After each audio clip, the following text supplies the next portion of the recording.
আজকে তোমাদেরকে ভিডিওতে মায়ের সন্ধ্যা আরতি দর্শন করাচ্ছি। তোমরা প্রত্যেকবারই দেখতে পাচ্ছ মায়ের আরতির পর পুরোহিত মায়ের বাঁ দিকে ঘুরে গিয়ে আরতি করছেন। কোথায় আরতিটা করছেন বলতো? মন্দিরের ঠিক সোজাসুজি রয়েছে একটি পুকুর, সেই পুকুর থেকেই মা উঠে এসেছিলেন। মন্দিরের বহু প্রাচীন এক ইতিহাসের ভিডিওতে আমি বলেছিলাম সেই পুকুরের তলা থেকে মায়ের সাথে যে পাথর দুটো উঠে এসেছিল সেই পাথর দুটোকে আরতি করা হচ্ছে। আর আবার ঘুরে গিয়ে মায়ের দিকে পেছন করে কিন্তু আরতি করা হচ্ছে। সেই আরতিটা কোথায় করা হচ্ছে? মায়ের যে হাড়িকাঠ, যেখানে মায়ের প্রাণ প্রতিষ্ঠা করা হয়, সেই হাড়িকাঠে কিন্তু আরতি করা হচ্ছে। এই যে রীতি, মায়ের সাথে উঠে আসা দুটো পাথর, সেই পাথরে আরতি করা এবং মায়ের হাড়ি কাঠে আরতি করা, মায়ের আরতির পাশাপাশি এটা হচ্ছে এই মন্দিরের বহু প্রাচীন এক রীতি, যেটাকে প্রচুর নিষ্ঠার সাথে মানা হয়। তোমরা মন ভরে মায়ের আরতি দর্শন করো।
পুজো তো শেষ হয়ে গেল, আর শেষের পরেই কিন্তু এই মন্দিরে কিন্তু প্রত্যেককে চামড়ের ছোঁয়া দেওয়া হয়। আমি যে জায়গাটা তোমাদের দেখালাম এই মুহূর্তে, হাড়িকাঠ আর মোমবাতি জ্বালানোর একটা জায়গা, যেটা হাড়িকাঠের সম্মুখে অবস্থিত।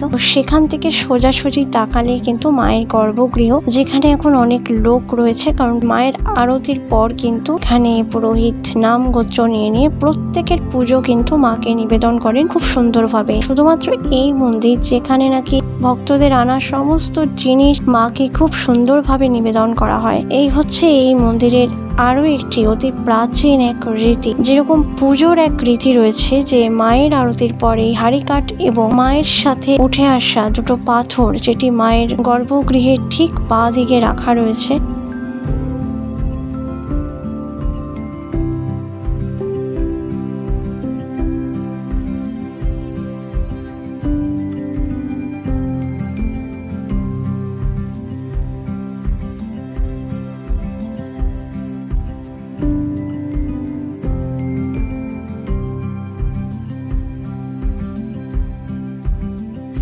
এই মুহূর্তে যেই পাথরটা তোমরা দেখতে পাচ্ছ সেই পাথরটি সারদা দেবীর মূর্তির নিচে রয়েছে। আর এই যে পাথরটি রয়েছে রামকৃষ্ণ দেবের ঠিক নিচে রয়েছে পাথরটি, যেখানে মানুষ ব্যস্ত প্রণাম করতে। কারণ এই জায়গাটা এমনই, সবাই অত্যন্ত মন থেকে জিনিসটাকে মানে, এই রীতিটাকে মেনে চলে। তাই পাথর, হাড়ি কাঠ এবং মা তিনটে জায়গায় সমানভাবে মানুষ পুজো করে। আর এই যে এখানে রয়েছে কৃষ্ণ মন্দির, আর এই দিকটা চলে আসলে মানে মায়ের গর্ভগৃহের দুদিকে, একদিক বাঁদিক একদিক ডান দিক, গর্ভগৃহের ডান দিকের জায়গাটা দেখা যাচ্ছে। আর তার পাশেই রয়েছে এই পাকা জায়গা যেখানে একটি গাড়ি এই মুহূর্তে রয়েছে, যেখানে গাড়ি পুজো করা হয়। আর গাড়ি পুজোর জায়গাটা ঠিক মায়ের গর্ভগৃহের ডান পাশে, যেটা তোমাদের আবার আমি একবার দেখিয়ে দিচ্ছি। আর ওই পাশটা হচ্ছে যে দিকটায় বাবার মন্দির, সেটা হচ্ছে মায়ের বাঁ পাশ।